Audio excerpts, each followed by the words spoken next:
21, kung nabasa ang verse 21. Verse 23 at 24.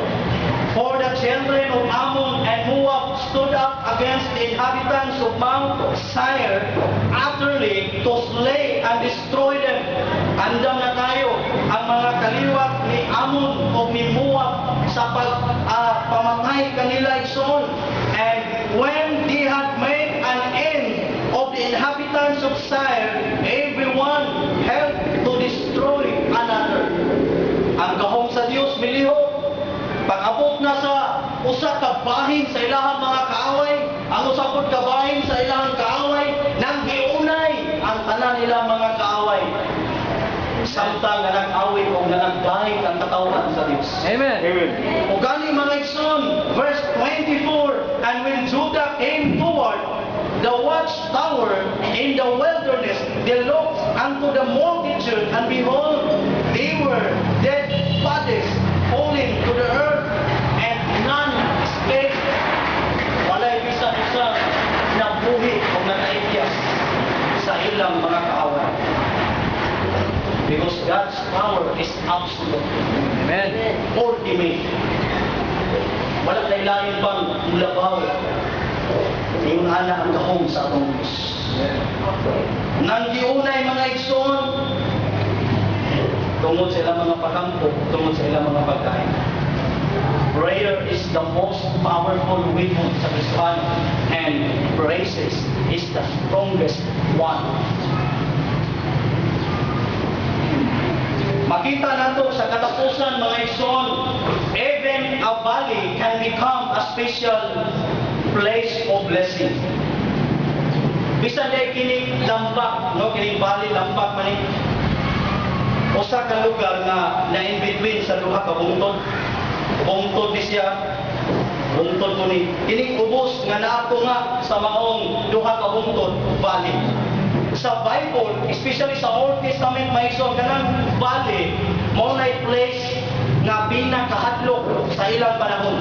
Kaya dito ang tanang mga sundalo magkita.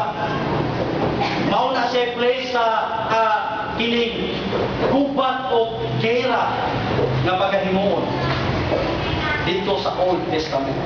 Muna ang valley mga igsoon alang sa katawan sa Israel, alang sa mga sauna gyud mga tao during sa Old Testament, usa ka curse nga place. Kay kung sa tao muadto dito, kinahanglan andam siyang mamatay o andam siyang mupatay. Pero according sa Word of God, isang kanak na place pwede mahimong special place. Pwede sa mahimong lugar sa manalangin. Verse 26, and on the fourth day, they assembled themselves in the valley of Beraka.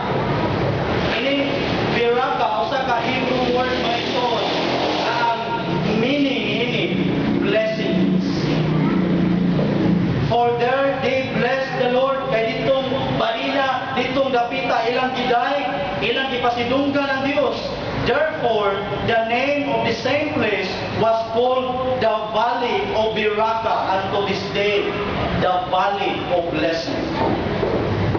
Kanang mga lambak, kanang mga pangpang, kanang mga bukid, sa maong mga pagsulay o sa mga kahimtangan sa atong kinabuhi mga igsoon, dili sa tanang panahon nga magpadayon o magpabili na siya nga bukid o pangpang alang sa ato ang mga kinabuhi.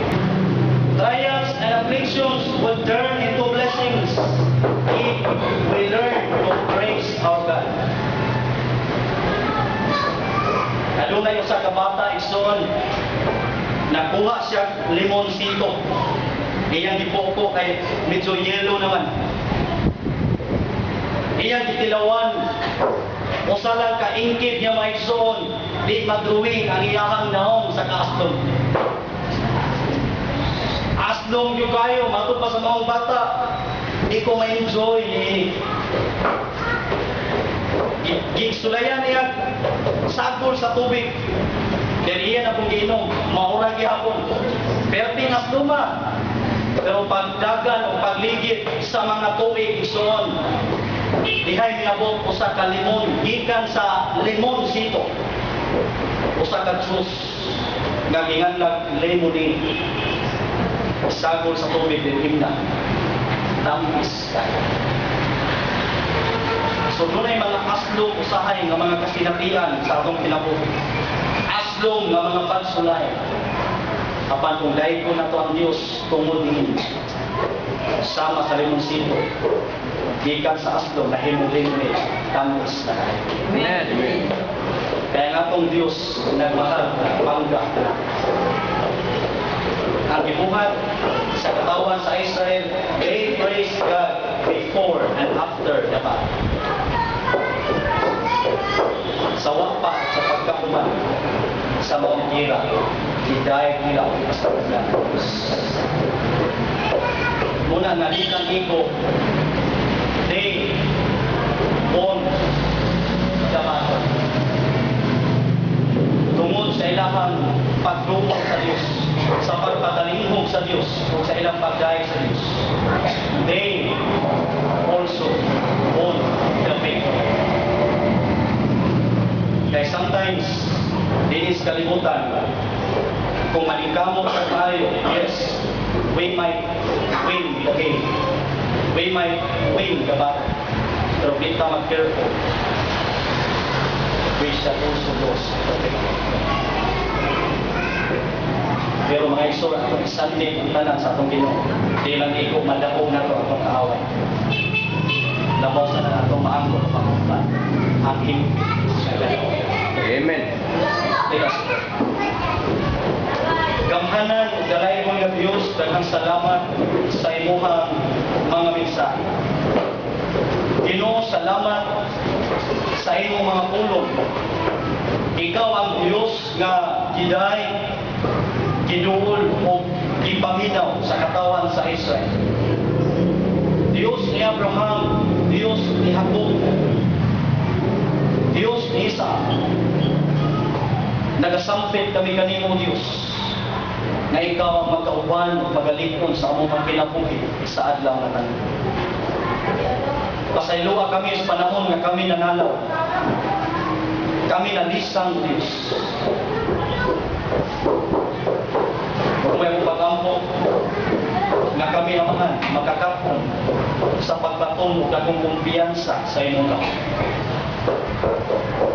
Kaya ubani kami sa kanunan. In Jesus' name. Amen.